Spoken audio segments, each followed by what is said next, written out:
तो हम लोग देख रहे थे अंतर्वृद्धि। अंतर्वृद्धि में पहले ये देखना है कि वृद्धि में कौन कौन सा चिकित्सा करना है, कौन कौन सा चिकित्सा नहीं करना है। तो इन केस ऑफ अंतर्वृद्धि ये होता है इनक्योरेबल, ये असाध्य होता है अंतर्वृद्धि। रेस्ट जो बाकी जो 6 काइंड ऑफ दोषास होते हैं वो साध्य होते हैं। ठीक है। तो उसमें वर्ज्य क्या क्या करना है इन केस ऑफ वृद्धि रोग। तो वृद्धि रोग में क्या क्या वर्ज्य करना है यहाँ पे दिया है कि वृद्धि में वर्ज्य विषय। इसमें क्या होता है वर्ज्य विषय में, जैसे जो वायु को जो सारे चीज बढ़ाते हैं, यानी घोड़ा आदि को सवार होना, व्यायाम करना, मैथुन, मूत्र आदि का वेग का धारण करना, अधिक देर तक बैठे रहना या भ्रमण उपवास करना, वो सारे काम वो सारे वर्ज्य विषय होते हैं। तो ठीक है, इन केस ऑफ वृद्धि रोग ये सारे वर्ज्य विषय होते हैं, ये सारे कॉन्ट्राइंडिकेशन होते हैं। तो उसके बाद हम लोग देखते हैं कि हम लोग ने साइन एंड सिम्टम्स हर एक दोषास के हम लोग ने मूत्र वृद्धि में पढ़ चुके थे, बट यहाँ पे हम लोग चिकित्सा नहीं देखे थे, तो चिकित्सा पढ़ लेते हैं कि वातज वृद्धि चिकित्सा में हम लोग क्या करते हैं, त्रिविध स्नेह देते हैं, वात व्याधि त्रिविध स्नेहपान देते हैं, देन स्वेदन और स्नेह देते हैं। और जो इंपॉर्टेंट है इन केस ऑफ वातज वृद्धि रोग में 1 मास तक दूध का सेवन कराना है विद इरंड तेल।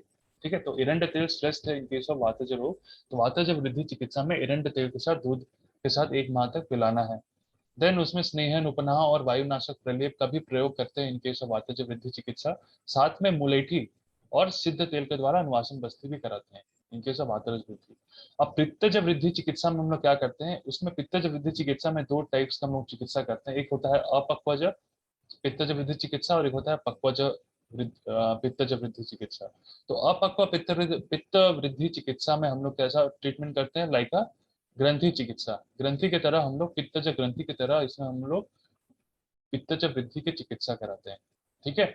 और इन केस अब अगर वो पक्व रहा, अगर वो वृद्धि जो है वो अगर पक्व रहा, तो उसमें हम लोग क्या करना है, इंसिजन कराना है, भेदन करना है। ठीक है, भेदन करके हम लोग को उसमें मधु और घृत से शोधन कराना है, और शुद्ध वृद्धि से रोपण तेल, और शुद्ध वृद्धि में रोपण तेल एवं कल का प्रयोग करना है। ठीक है, ये हो गया पित्तज वृद्धि के अपक्व और पक्व चिकित्सा। ठीक है। अब नेक्स्ट आते हैं रक्तज वृद्धि का कैसे चिकित्सा करेंगे। रक्तज वृद्धि की चिकित्सा में हम लोग रक्त मुक्षण करवाते हैं। ठीक है, रक्त मुक्षण कराते हैं इन केस ऑफ रक्तज वृद्धि में, तथा उसमें शर्करा और मधु मिश्रित विरेचन द्रव्य भी पिलाते हैं। ठीक है। और इन केस अगर वो अपक्व रहा एवं पक्व वृद्धि में पित्तज ग्रंथि के लिए कही गई चिकित्सा करना चाहिए। तो वेदर जो रक्तज वृद्धि है वो अगर अपक्व रहा या फिर पक्व रहा, तो उसमें हमको पित्तज ग्रंथि की तरह चिकित्सा करना है। और रक्तज वृद्धि में इन जनरल हमको रक्त मुक्षण के साथ शर्करा और मधु मिश्रित विरेचन द्रव्य पिलाना है। ठीक है, ये हो गया रक्तज वृद्धि चिकित्सा। कफज वृद्धि की चिकित्सा को हमको गौमूत्र के साथ पीसे हुए उष्ण द्रव्य देना है या लेप देना है पेशेंट को। ठीक है, तो गौमूत्र हम लोग कफज रोग में, कफज वृद्धि चिकित्सा में हम लोग गौमूत्र, क्योंकि वो तीक्ष्ण होता है इसके लिए हम लोग गौमूत्र के साथ पीसे हुए उष्ण विरेचन द्रव्य जैसे पिप्पल आदि या मूषक आदि गंध द्रव्य है उसके साथ हमको लेप करवाना है। साथ में विमलापन, विमलापन हम लोग पढ़ेंगे कि विमलापन का मतलब होता है उसको प्रेसिंग करना है। ठीक है, तो श्लेष्म ग्रंथि के जैसा हम लोग को चिकित्सा करना है। ठीक है, और हमको विमलापन या फिर श्लेष्मज ग्रंथि के समान कफज वृद्धि यानी श्लेष्मज ग्रंथि के समान यानी कफज ग्रंथि के समान कफज वृद्धि की चिकित्सा करना है। नेक्स्ट जो मेदज वृद्धि चिकित्सा है, उसमें हम लोग कैसा करते हैं, सूरसादिगण अथवा सिरोवरेचन द्रव्य से गौमूत्र को पीसकर सहने योग्य उष्ण लेप लगाना है, और स्वेदन युक्त वृद्धि से पट्टी बांधना है। तो इतना कुछ याद मत रखो, इसमें बस ये याद रखो कि हम लोग कौन सा शस्त्र याद यूज करते हैं इन केस ऑफ मेदज वृद्धि चिकित्सा में, हम लोग वृद्धि पत्र शस्त्र यूज करते हैं। तो स्कैल्पेल जो हम लोग एनाटॉमी में करते थे, स्कैल्पेल स्कैल्पेल यूज करते थे, जिसमें ये हैंडल रहता था और इसमें सामने में ब्लेड रहता था। ठीक है, और ब्लेड को हम लोग चेंज करते रहते थे। तो ये ब्लेड होता है जो हम लोग यूज करते हैं इन केस ऑफ मेदज वृद्धि चिकित्सा में, वो होता है वृद्धि पत्र शस्त्र। तो ये शस्त्र का नाम याद रखना है, वृद्धि पत्र शस्त्र जो होता है हम लोग मेदज वृद्धि चिकित्सा में यूज करते हैं। और इसमें कौन सा बंधन देते हैं, गोफणिका और स्थगिका बंधन। हम लोग बंधन चैप्टर जब पढ़ेंगे तो इसमें हम लोग इस टाइप्स बंधन के टाइप्स जो हम लोग सूत्र चैप्टर नंबर आई थिंक 14 है, तो उसमें बंधन का जब हम लोग पढ़ेंगे तो उसमें हम लोग ये बंधन गोफणिका बंध क्या होता है, स्थगिका बंध किस टाइप का बंधन होता है, तो उसमें हम लोग पढ़ेंगे। तो अभी का ये याद रखो कि वृद्धि पत्र शस्त्र होता है वो हम लोग यूज करते हैं, साथ में हम लोग गोफणिका या स्थगिका बंधन का हम लोग बैंडेजिंग करते हैं इन केस ऑफ मेदज वृद्धि चिकित्सा।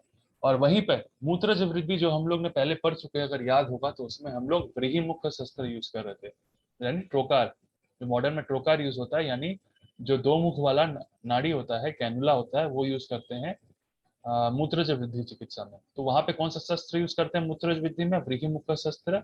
वहीं वृद्धि पत्र शस्त्र हम लोग मेदज वृद्धि में यूज करते हैं।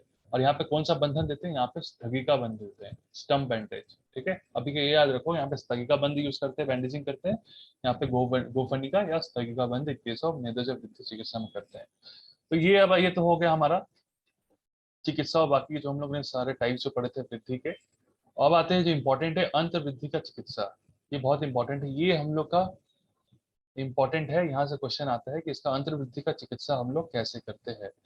तो देखो, इसमें ये बताया है कि अंतर्वृद्धि चिकित्सा में मैं अप्राप्त फल कोशास्य वात वृद्धि क्रमोहितम। तो अप्राप्त फल कोशाय मतलब जो सारे वृद्धि, यानी जो सारे जो हर्निया है, वो अप्राप्त फल कोश, यानी जो फल कोश उसको हम लोग बोलते हैं, स्क्रॉटम को बोलते हैं।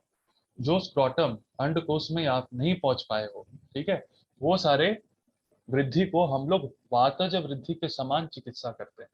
तो वो सारे जो अप्राप्त फूल कशिश माने अप्राप्त फल कोशश से, मतलब जो वृद्धि होता है वो फलकोश में यानी स्क्रॉटम तक जो नहीं पहुंच पाया है, उसको हम लोग कैसा चिकित्सा करना पड़ेगा? उसको आइदर उसको त्याग दो, उसको चिकित्सा मत करो। और अगर चिकित्सा करना ही है तो वातज वृद्धि के समान चिकित्सा करो। ठीक है। नेक्स्ट क्या बताया? जब अगर वंक्षण प्रदेश में अगर वृद्धि हो जाता है, तो वंक्षण यानी इंग्वाइनल प्रदेश में, इंग्वाइनल एरिया में अगर हान्य हो जाता है, तो उसका हम लोग को चिकित्सा कैसे करना है, इसमें ये बताया है। उसमें हम लोग क्या करते हैं? अर्ध चंद्राकर शलाका यूज करते हैं। हाँ, कौन सा शलाका? ये इंपॉर्टेंट है, अर्ध चंद्राकर शलाका। तो उसमें दहन करते हैं, वंक्षण प्रदेश में दहन करते हैं अर्ध चंद्रकार शलाका से। तो वंक्षण प्रदेश में अगर इंग्वाइनल हान्य हो जाता है, तो उसके मार्ग में हमको क्या करना है?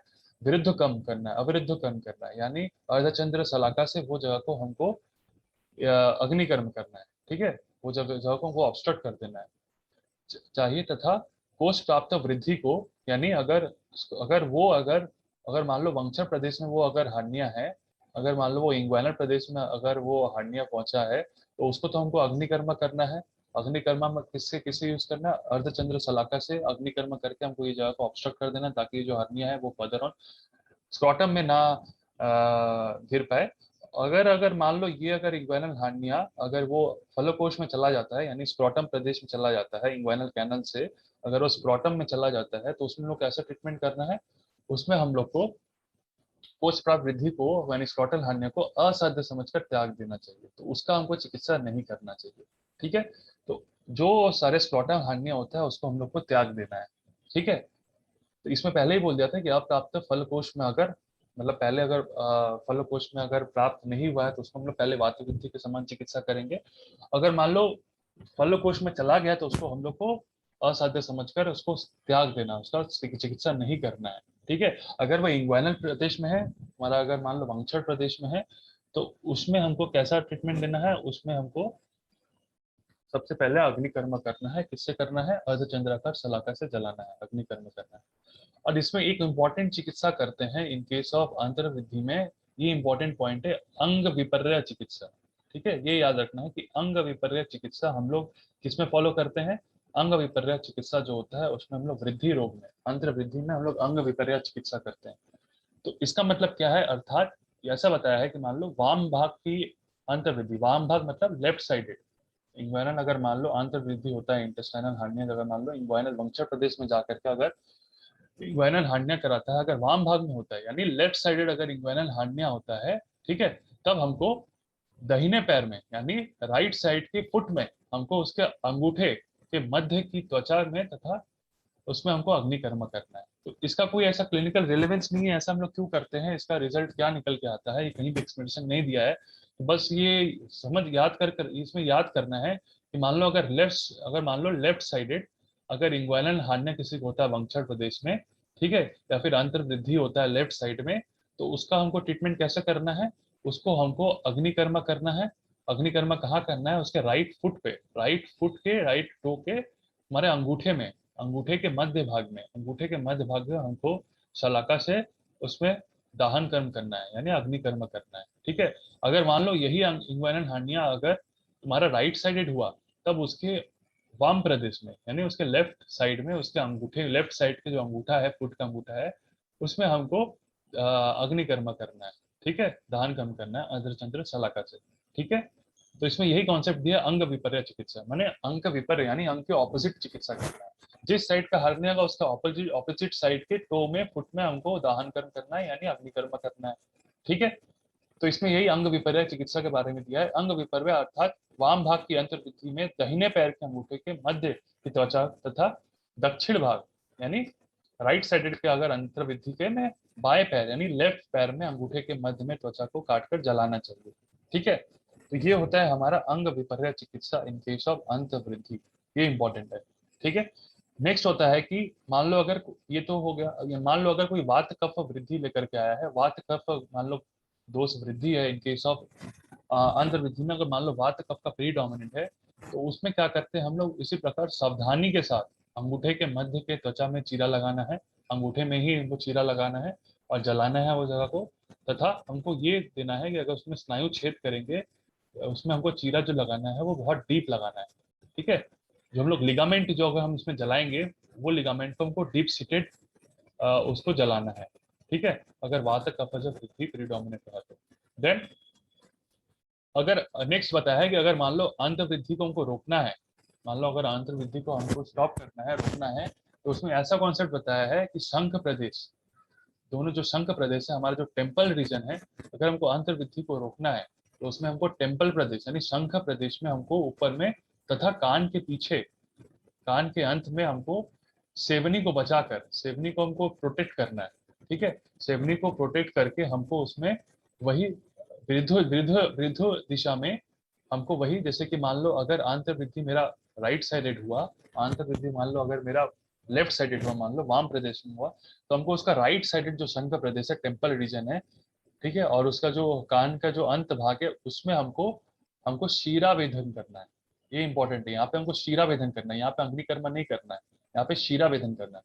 वहीं पे मान लो अगर दक्षिण भाग में अंतर्वृद्धि हुआ है यानी राइट साइडेड अगर अंतर्वृद्धि हुआ है तो उसके वाम साइड यानी लेफ्ट साइडेड के टेम्पल रीजन में यानी लेफ्ट साइडेड के शंख प्रदेश में हमको शीरा वेधन करना है। ठीक है, तो इसमें दो चीज इंपॉर्टेंट पॉइंट है, एक तो होता है अंग विपर्य चिकित्सा, जब हमको वंक्षण प्रदेश की वृद्धि में हमको वहां पे अंग विपर्य चिकित्सा करना है, अगर राइट साइडेड हुआ तो हमको लेफ्ट साइडेड के टो में करना है, हमको उसको अग्निकर्म करना है। ठीक है, अगर लेफ्ट साइडेड हुआ तो हमको राइट टो में हमको अग्निकर्म करना है। बट यहाँ पे हमको प्रोटेक्ट करने के लिए, अंतर्वृद्धि को रोकने के लिए हमको इसमें शंख प्रदेश में हमको, इसमें शंख प्रदेश में हमको शीरा वेधन करना है। तो शंख प्रदेश यानी टेम्पल रीजन का भी हमने दो डिवाइड किया, एक राइट और लेफ्ट। अगर लेफ्ट साइडेड का अगर अंतर्वृद्धि हुआ, ठीक है, तो हमको राइट साइड का टेम्पल रीजन, राइट साइड का टेम्पल रीजन में हमको इसमें शीरा वेधन करना है। अगर राइट साइडेड अगर मान लो मेरा अंतर्वृद्धि हुआ तो हमको लेफ्ट साइडेड जो शंख प्रदेश है टेम्पल रीजन है उसमें हमको शीरावेद करना है। तो यहाँ पे शीरावेदन है, यहाँ पे अग्निकर्म है। ठीक है, तो ये एक इम्पॉर्टेंट ट्रीटमेंट होता है अंग विपर्य चिकित्सा इन केस ऑफ अंतर्वृद्धि, और यहाँ से क्वेश्चन आता है ही आता है, चिकित्सा ऑफ अंतर्वृद्धि। ठीक है, तो ये एक इम्पॉर्टेंट जो ट्रीटमेंट था हम लोग ने ये कवर किया। ठीक है, और इसमें ये जो है, इसमें जो ट्रीटमेंट है ना, ये ट्रीटमेंट जो होता है जो हम लोग ये अभी इस टाइम में जो मॉडर्न टेक्निक में ऐसा क्यों करते हैं, क्योंकि हर्निया हो रहा है हमारा इंग्वाइनल प्रदेश में, बट हम लोग ट्रीटमेंट कर रहे हैं उसका, अग्निकर्म कर रहे हैं टो में, इसका क्या कॉन्सेप्ट है ये अभी तक कहीं भी अच्छे से एक्सप्लेनेशन कहीं नहीं किया हुआ है। ठीक है, तो the idea behind incising the thumb of the opposite side for cure relief of hernia is not explainable satisfactory now. तो ये ऐसा कहीं भी एक्सप्लेनेशन ठीक तरीके से नहीं मिला है हम लोग को कि ऐसा क्यों करते हैं, बट ऐसा देखा गया है ये चिकित्सा करने के बाद पेशेंट का रिजल्ट बहुत सेटिस्फैक्टरी मिलता है। ठीक है, तो यहाँ हमारा खत्म होता है अंतर वृद्धि वाला टॉपिक।